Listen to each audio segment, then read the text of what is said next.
I think the most common mindset shift that people don't realize, they already know the answer. You have to accept the fact that you need to change. What impact do you most want to create? The impact that I want to create is Vikas Arora, a business and mindset transformation coach. His work blends mindset shifts, resilience, practical systems so you can take what you are best at. After a high-flying corporate career in corporate, he became a mentor to founders through Microsoft Startups program and a coach to individuals and entrepreneurs around the world. What's the key lesson from your Microsoft Startups? it takes one drop of vinegar to change a bowl of milk. And I think if I could just be that one drop of vinegar, that's it.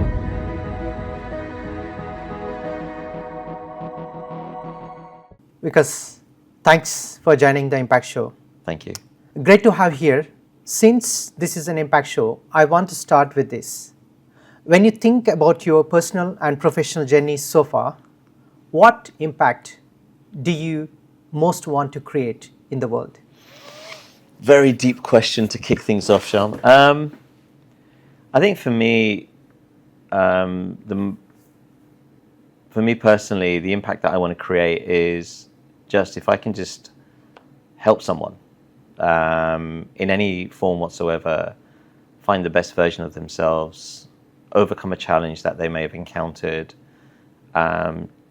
just realize that they can make a change and make a difference. That to me is the greatest impact. You know, it's my dad has this quote, and I said it the other day, that it takes one drop of vinegar to change a bowl of milk. And I think if I could just be that one drop of vinegar, that's it. So, yeah. What's the biggest mindset shift you've seen make or break someone's success? I think the most common mindset shift that people don't realize that they have within them is half the time they already know the answer. And the biggest mind shift that I've seen in people is that, you know, realizing that and realizing that I can now make a change. I've worked with so many founders. Sure. And what I've seen with a lot of the founders that I work with, that self-belief is paramount. They know they can do it. Sure. Which is why they're doing it. Yeah. They have this innate, beautiful skill and quality that they believe in their vision, they believe in their purpose. They have a clear set mission and values. It's that constant belief that they can do it, the hustle, that I think is a great quality, and it's a great shift. But you know, when I see people suddenly realize that, God damn, yeah, I can do this. Yeah. That kind of expression that you see on their face is just magical. You talked about the make, right? So what would be the opposite? Break. Well, I think, you know, when we think about sort of the Like mindset shift that can break their self-doubt. Yeah, I think there's a number of different things. So yeah, if you think about the opposite to self-belief, it's self-doubt. Yeah. The biggest I think area that where people struggle with is limiting beliefs. You know, and you know, we all carry, you know, some form of sort of negative mindset with us, and that could be hereditary, it could be through our parentage, it could be how we were brought up, it could be society, it could be family, it could be work. You know, it doesn't take a lot to break someone's belief in themselves. You know, if you think about right now with what's happened over the last 2 to 3 years with so many organizations downsizing because of the impact of the what I call the apocalyptic impact of COVID. Sure. Right? We're still not seeing the last of it, right?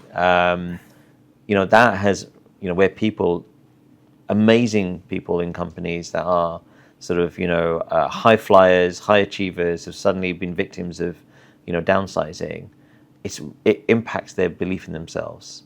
And then they start to think, I'm not worthy, you know, I wasn't good enough, that's why I was chucked out, you know. So, you know, limiting beliefs is one of the strongest ones, and that negative mindset is a strong one. Do you know what? We all suffer from it. Everyone does. You know, as soon as you hit an obstacle or you hit any sort of brick wall, you suddenly start to doubt yourself and doubt your abilities. But what makes a person jump back and jump back into their original skin is, reflecting back on what they did well, how they did it, Sure. and jumping back into that mindset. And that I've seen a lot of successful people do, is when they've hit that brick wall, when they're in that kind of, chasm of despair, they carry on. They don't stop. They know they can do it because they've done it before. There's a great quote by Thomas Edison when someone asked him that, the 10,001th time when he was trying to invent the light bulb, why are you doing it again? You've already failed 10,000 times. Sure. And he said, no, I know 10,000 ways of how not to do it. Sure. And that's a great mindset to have. It doesn't matter how many times you step back, you constantly believe in yourself and your abilities. You will know that, okay, I didn't do it right that time. I know why. I won't do that again. And that's how people can jump back out of, when they are broken to an extent, from their belief system is broken, or they're in self-doubt, is jump back into your mindset of, what made you successful in the first place. Because in your quantum growth work, you help leaders achieve breakthroughs that feel almost exponential. So founders like me, how can they spot difference between incremental growth and true quantum growth in their business? So many people want to jump from A to Z. Yeah. And they miss the B, C, D, E, F in between. Quantum growth comes from, realizing that, the journey from A to Z requires learning at every step. Sure. And growing at every step. And that's the important thing. That's how you achieve exponential growth. Sure. Because you can't climb a ladder by skipping to the top step. You have to climb every step. And some people say, yeah, I can. Great. If you can, you've got some insurmountable strength in you, Sure. mentally and physically. So that's great. But I think that, leaders that grow, founders that grow, they're going to encounter pitfalls. They'll learn from it. They'll carry on. Yeah. And that's kind of quantum growth to me. The definition of quantum growth for me is, first untapping the skills that you have within you. Sure. Your That's growth. step one. Yeah, step one. Knowing that growth mindset is going to help you all the way. Yeah. And then being adaptable and being resilient to the changes that come your way. Sure. Change is a constant in our life. Yeah. It is one of the biggest constants in our life. Not many people accept that Right? change, right? So Exactly. Yeah. And change happens from, you when you become, you give birth to a child. We're both parents. You give birth to a child, that's an impact in your life. That's a massive change. You have to adapt. Yeah. You have to become resilient. You're now responsible for a life. Sure. You help them grow, and they encountered their own journey: school, college, university, work, relationships, becoming parents. That change is constant. So if that change is constant, Sure. the same applies to our professional life. That change is constant. Sure. Be it whether you're in a corporate role or be it if you're running your business. And so I think quantum growth, that understanding that there is change, Yeah. and being adaptable to change, Okay. is another great step. And then perseverance, Sure. battling through, Yeah. getting your elbows dirty, you're knee deep in mud, powering through. And I think that that's really important. That if you can persevere through the hard times, Sure. then you'll be flying high in the good times. But knowing that at some point you've got to land, and there will be another time where you're challenged again, but you've already done it. It's a quantum Sure. growth. That's a constant cycle. How do you use NLP or quantum manifestation to reframe limiting beliefs? It takes a lot of work, right? I think it takes a lot of work. I think the first thing is that, you have to accept the fact that you need to change. You've got to accept personally that there is something that needs to shift. And if I take my own personal journey, and I've told this story a few times to a few people. So I wasn't very big into personal growth. I thought, what is this woo-woo stuff? It's all rubbish. Yeah. My manager at the time at Microsoft gave me a book, The Power of the Subconscious Mind by Dr. Joseph Murphy. Sure. I read it. And I kind of thought, okay, this is pretty cool. Yeah. I love this. This is not bad. This is really good. And then a friend of mine gave me a Tony Robbins book, and for the life of me, I can't remember the title. But I think it was Atomic Growth or something like that, but it was one of his earlier books. Sure. Unleashed. That's it. Yeah. Yes. Yeah. Unleashed. I read that. Yeah. And then I read The Power of Subconscious Mind again. I thought, wow, this stuff is really cool. This stuff is really great. I can see this. You start to realize that a lot of your personal life and where things haven't worked out the way you wanted to, and you question yourself and your actions and your abilities, and you do fall into this pit of woe is me, feel sorry for me, the world. But when you wake up out of that, you realize it awakens something within you. I think you have to go through that level of not self-denial, but battling with yourself to realize that something has to shift. So I had that in my when I turned, just around the time I turned 40. So I say to a lot of people that, my midlife crisis, a lot of people at that age would get a fast car, go have an affair, jump out of a plane with a parachute. No, I went into personal growth. And that was my midlife crisis. Absolutely. And then at that point, I started reading a lot about this. I started understanding, started making a few changes in my life, realized that my behavior was impacted by my lack of belief in myself. And that was impacting my family life and my relationship with my children and my wife and friends and so on. And my wife then made myself and our 3 boys, watch The Secret. Okay. And I wanted to go to the pub and meet my friends and watch football. And my kids wanted to play football in the garden. So we're sitting there like, God, we've got to watch this. And if she's listening to this, it's the best thing she ever did. Sonia, it was the best thing you ever did. By the end of the show, I was like this. Wow. And I said to my wife, I'm going to meet that guy. And she went, who? And I said, the guy in the white suit, Bob. I'm going to meet him.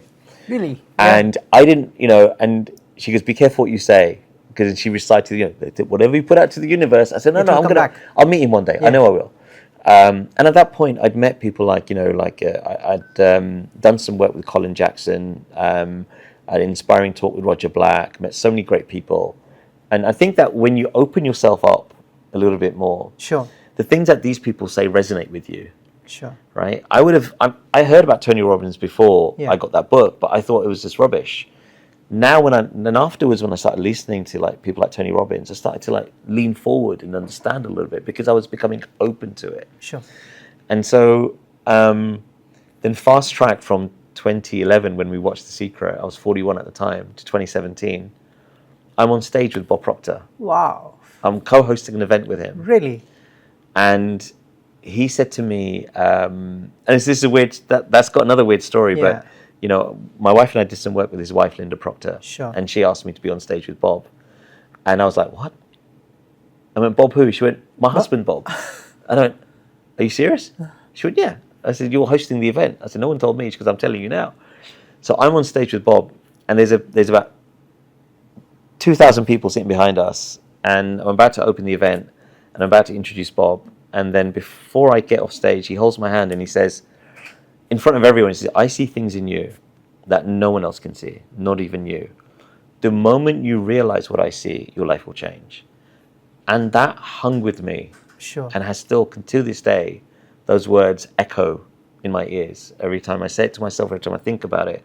And that's what keeps me going. So coming back to tools and coming back to techniques, it doesn't happen like that. It takes time. Sure. It takes work. It takes self-belief. It takes an understanding. But when you realize that, that these things can actually impact your life, then you do what's right for you. I never used to journal. I never used to write gratitude statements. Sure. I now write gratitude. And if I'm not writing it, I'm reciting it because it's become a habit. I write an abundance prayer that my coach, Lauren Trillin, actually, an amazing woman, an amazing coach, very inspiring. She recited an abundance prayer, and I write that down. I know it off by heart. And those are the tools I use. I constantly question myself. So I question myself in terms of, if I don't do anything right, sure, I'll try and figure it out. We're all human beings. Yeah. There are times where I do sort of, based on sort of environmental impact or what's happening around me or society or news or whatever, you start to question yourself. You start to think, what am I doing? Am I doing the right thing? But then when I reflect, and I reflect a lot, and reflection I think is very important. I reflect on things like, how did that go? Did I do it right? Did I say it right? Did I act the right way? And then I have a great network around me. Again, my family are superb. Without them, I don't know where I'd be. And my wife constantly challenges me and says, hold on, think about that, think about this. Sure. And so I think the key tools that I think people can actually use is, first of all, realizing that you have an innate skill in you. Sure. That you have strength. We all have come onto this planet with a purpose, and just realizing what your purpose is important. Be grateful for the small things, not the big things. It's not about the car in your driveway. It's not about the house or how big your house is. It's not about the clothes you wear or the watch you wear or the materialistic things. But being grateful for being alive, being grateful for being able to wake up in the morning and breathe, being able to see, hear, speak, these simple things, breathe clean air, eat food, all of these simple things. I'm grateful for when I get up in the morning and I hear the birds singing, and I think I'm so lucky, just at that level. And so, these are things that are free. Absolutely, for everyone. For all everyone. The rich people. Exactly. It doesn't matter who you are. You've got access to it. And so I think that if you can be grateful for those things, if you're working, if you have a job, be grateful for that, for the people you work with, and I think that's important. And so writing down your gratitude in the morning is important. And then if you can meditate, and meditation doesn't mean sit under a banyan tree for 2 hours. Sure. 5 minutes with yourself. Yeah. Walking, if you're walking your dog, or sitting in the garden, or just looking out your window to greenery or to water, anything that's natural and nature, that's meditation. It's about just channeling yourself. There are immense podcasts out there. There are immense programs out there. But keep it simple. Do what's right for you. Yeah, absolutely. So when it comes to meditation, the people feel something like completely different, that perception. All you need to be switching off your thoughts, just you connecting with yourself. 100%. That 5 minutes, right? So 100%. if you like your dog, you spend time with the dog, or children, or pet, anything like that. It could be anything as a meditation. Just 100%. you switching off 100% from the noise. That's it.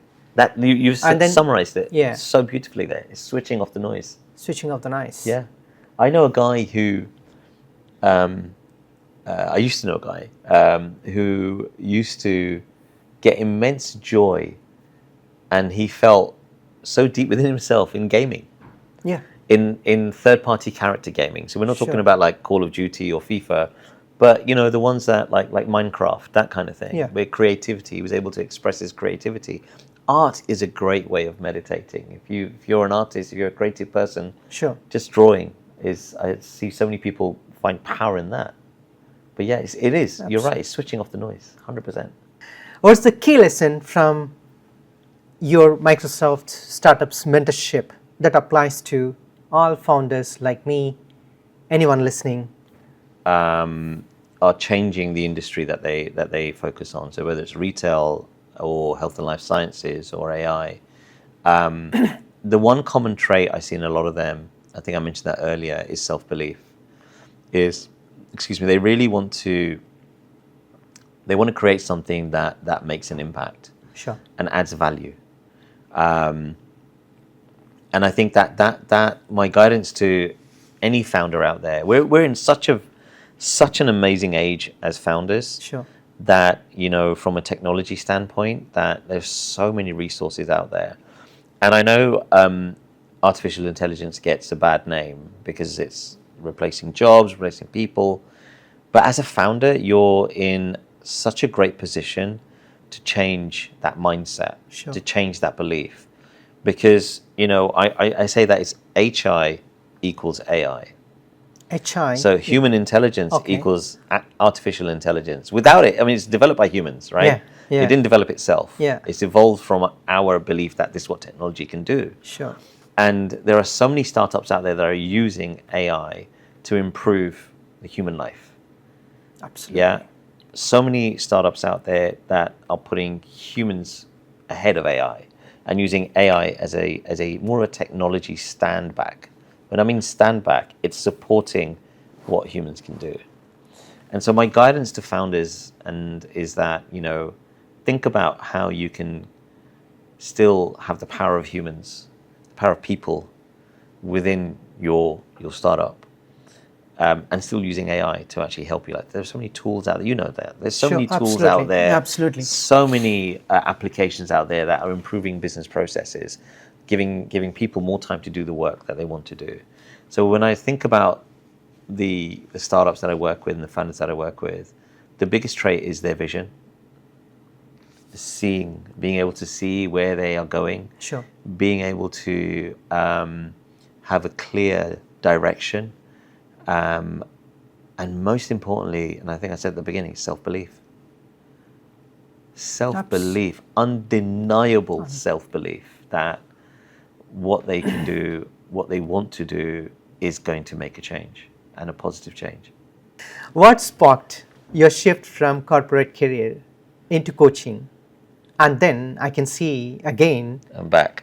You're back to technology, but still you're mentoring Microsoft startups or business and founders. I've always been a geek, I think. I remember when I was a kid, I used to take apart the stereo and rewire the house and put speakers and undo the carpet. My mum used to get really frustrated.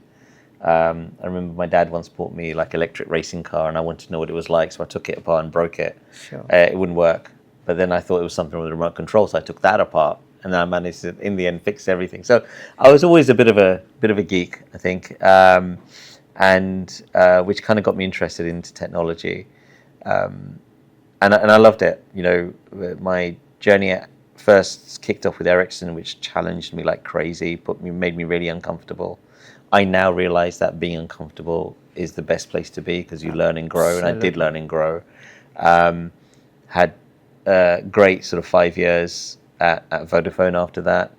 The irony is I did a degree in financial services, right? Wow. I wanted to go into working in a bank like every Indian did at that point. And I call it the wrong deal, which is doctor, engineer, accountant, lawyer. Yeah. And I applied to Ericsson thinking it was a consultancy firm.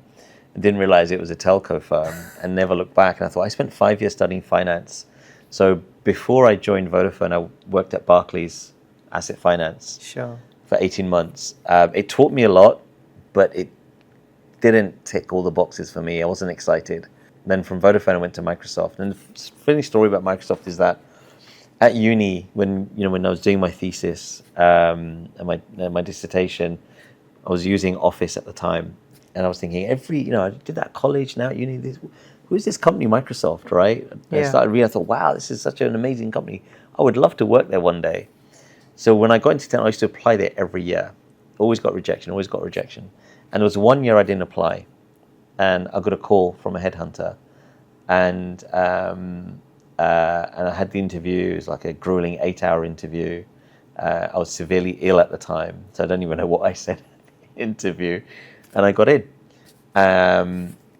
And I mentioned it, reflection is so important. Sure. I remember hearing a talk a couple of years ago by Reverend Michael Beckwith, who talked about, when you put something out to the universe, it's like throwing a coin in the wishing well. Sure. You don't continuously stare at the wishing well. You don't continuously throw more coins in. You throw the coin in and you walk away. Sure. And let the universe do it. Yeah. I was applying every year, and the 1 year I didn't apply is like me turning my back on the wishing well, and it happened. And so that was a great experience of my life. Again, met amazing people at Microsoft. The company helped me grow professionally, definitely. Some great experiences. And it was there that I had my first taste of coaching. So I was actually got into, Microsoft have a mentorship program. I was part of that mentorship program to help new entrants, new recruits get into Microsoft and get comfortable with the company. It's a huge company. It's a maze that continuously goes around. So that got my first taste into coaching. And And then obviously the midlife crisis, and then working with Bob, I had the opportunity to coach a lot of leaders and work with people. And then that's when I started officially doing my coaching, still working at Microsoft, but coaching outside as well. Sure. And then from coaching, from Microsoft to LinkedIn, continually coaching, working with small businesses, working with individuals primarily. I spent 6 months at BetterUp. Although the BetterUp experience in terms of didn't align with me the way they were going, I loved what the company had on offer and thought it is valuable. Coaching is still valuable. Sure. And that's when I got the call to say from Jeffrey M that, do you want to come and work with startups? Wow. And so what I've been doing for the last 3 years has brought my passion in technology and my passion of helping people together. And I think it's been a phenomenal ride for me. The last 4 years has been phenomenal. So you're blending together. Yeah. You like to see the personal transformation with the business, 100%. technology. Such a great, 100%. unique ability. And for me, it's great. Comparatively, you're a business coach, mentor, Yeah. and technology. It's opened up so much avenues Yeah. for me. Like, in terms of I've met some amazing people, amazing founders. Some blow my mind away, like, meeting sort of 18, 19-year-olds that are starting their business, their founder business, to people that are individuals that are like senior, 10, 15 years senior to me, starting out, doing their startup first time. And it's just so amazing. That I don't think there's no fixed, age limitation. What I love about the industry is that it doesn't matter where you're from, who you are, what your belief is. If you've got a passion and a value to make a difference in the world, the founders are great in that. And right now, every company, be it Microsoft, AWS, or Google, have all given great platforms to founders to kind of kickstart their dream. Encourage especially with the 100%. startups. 100%. That's a rare quality. A person like, I've seen the personal transformation coaches, executive coaches, but who understand the technology and the corporate background. That's great. I think that there's a real need for it. I think that, and more people are combining both. They know that they need that personal guidance and that support to help them fuel their business. Yeah. Because if you don't believe in yourself, then it's going to be very hard for you to lift your business off the ground. I want to just talk about, since we are doing some coaching, personal transformation conversations, I've gone through your Conscious Conversations, a podcast. You talk about abundance and purpose. What does abundance means to you, and how can cultivate anyone?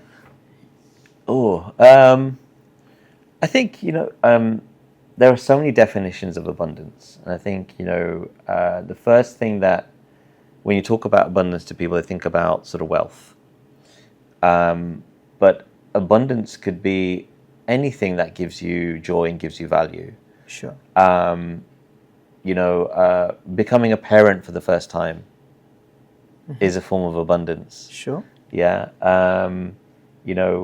Even if you've got yourself a new pet, be it a puppy or a kitten, that gives you so much joy, it gives you so much happiness. That could be abundance. Even having something as simple as a great cup of coffee, sure, right, could be abundance. So I think it's the definition of abundance is different for everyone,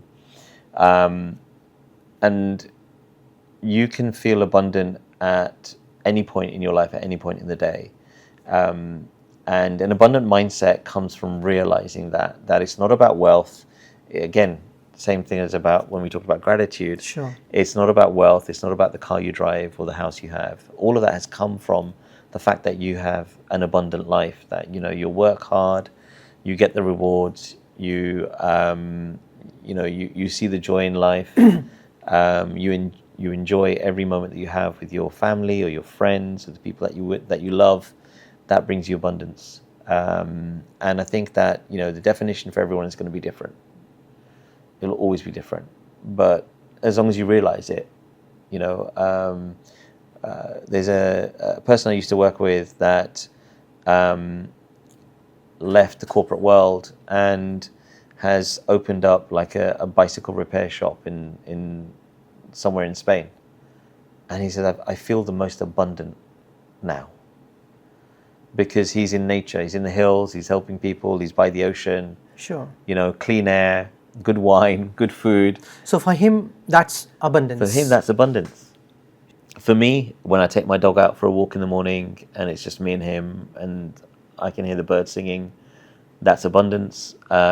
Spending quality time with my family. Yesterday, all three of my boys were at home. That was, to me, was a truly abundant moment because my whole family was there. And so, so it could be different for everyone.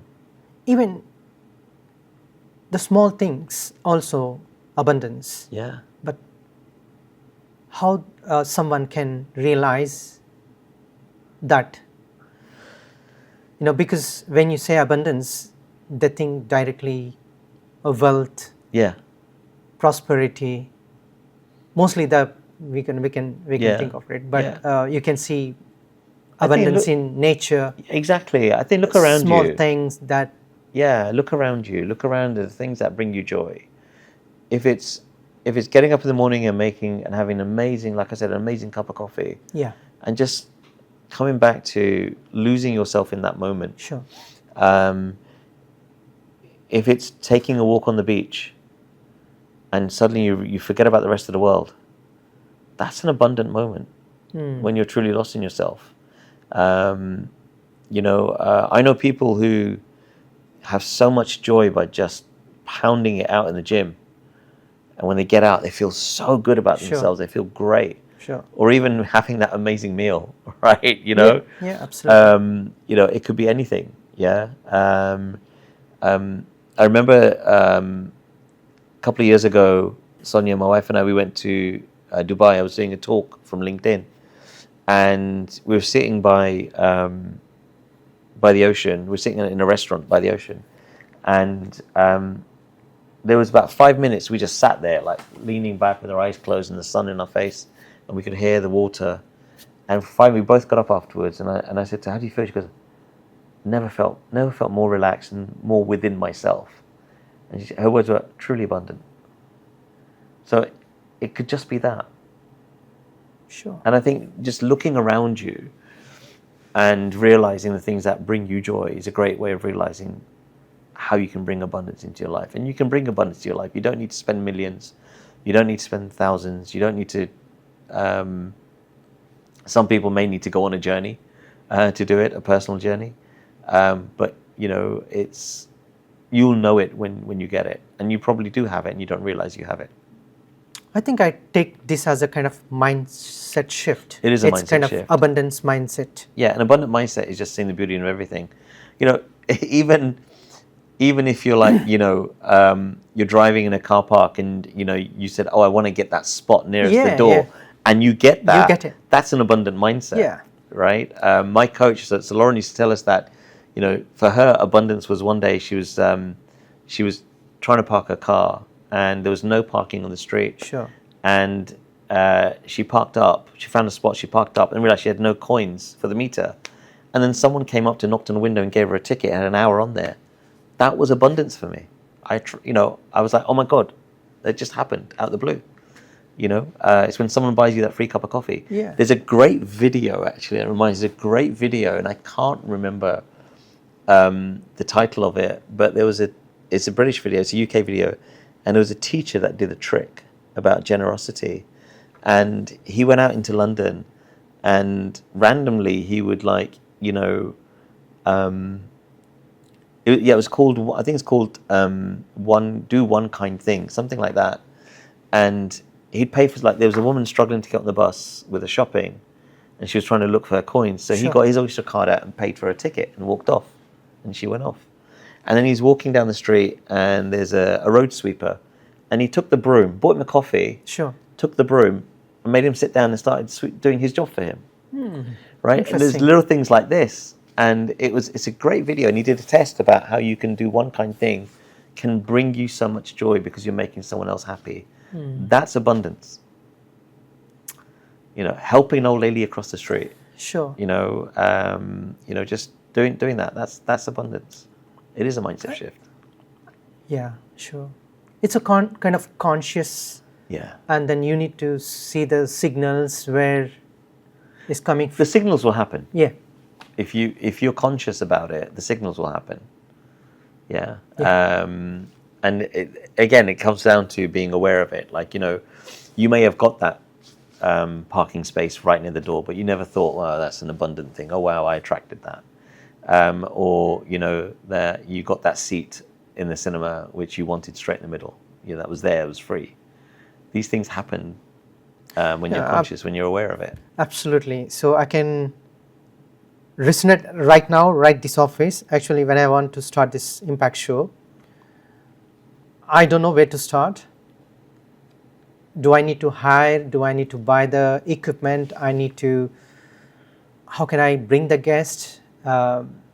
What sort of niche I want to talk? There is many things, but I want to start something meaningful, something contribute. So thank God, everything I found in this space. I got Sunny here. I got the first guest who gently agreed to be part of this first as a guest. Yeah. I got everything. Just I got that idea. Yeah. That I started believing that, that maybe that you may say that like abundance mentality. I believe I want to do. I will do, and that happened. Yeah. It does. It just happens. So, what's one lesson you're most grateful for in your journey?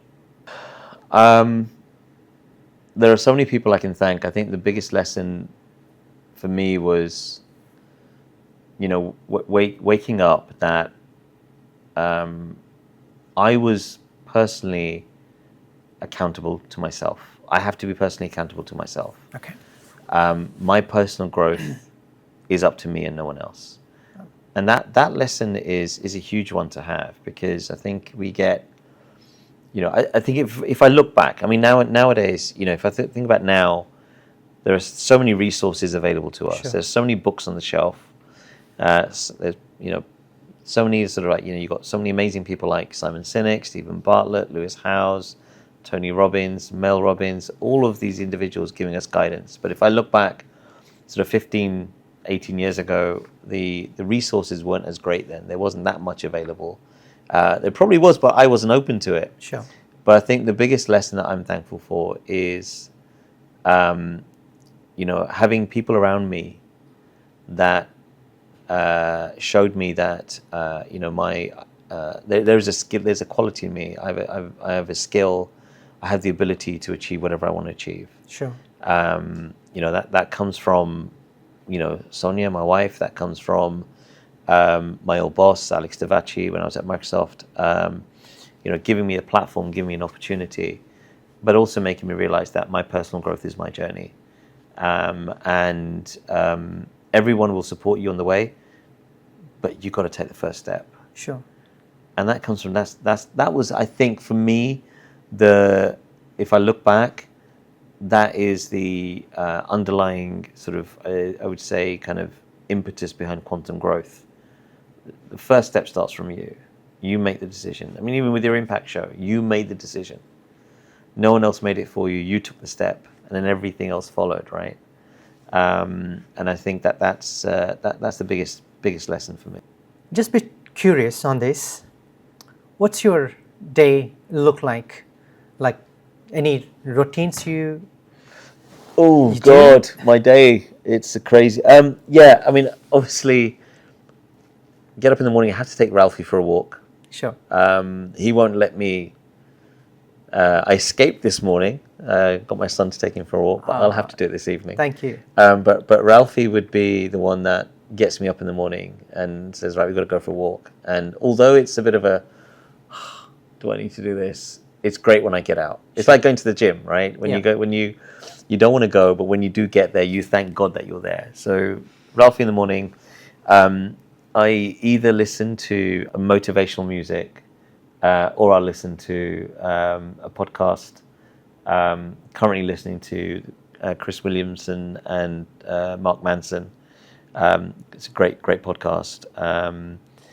and I'll come back and I'll either journal, meditate, do some yoga, start the day with my black coffee, Sure. and then I'll get into work. I'll start switching on. I do my utmost best to not look at my phone. In the morning. In the morning, my phone is in the study. Sure. I don't touch it, and because otherwise I'll get sucked into the emails first thing, and it will ruin my day. Sure. In terms of, my momentum will go. Now, what I love about my routine that it's fluid. So I could either get up in the morning and do my journaling and then take Ravi for a walk, or vice versa. It's not kind of dun, dun, dun, dun. And I think that's the most important thing. When it becomes regimented, it feels like it's a chore. If you build fluidity into it and build variance into it, then it makes it a little bit exciting.